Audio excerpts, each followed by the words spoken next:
Hər nəysə, ilk öncə YÖS-dən başlayaq. YÖS Türkiyənin Mərkəzi İmtahan Mərkəzinin, ÖSYM-nin keçirdiyi bir imtahandır. Nəinki Türkiyədə, bir çox ölkədə də bu imtahanı keçirir.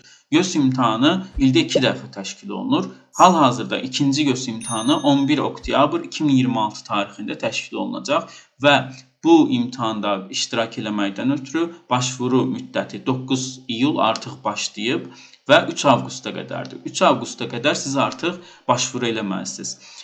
Azərbaycan üçün qiymət 3700 TL, yəni bizim pulla 133 manat təşkil eləyir. Pulu Azərbaycan kartı ilə də ödəyə bilirsiniz. Oradan sonra dəyişdirilib TL olaraq ÖSYM-yə ödənir.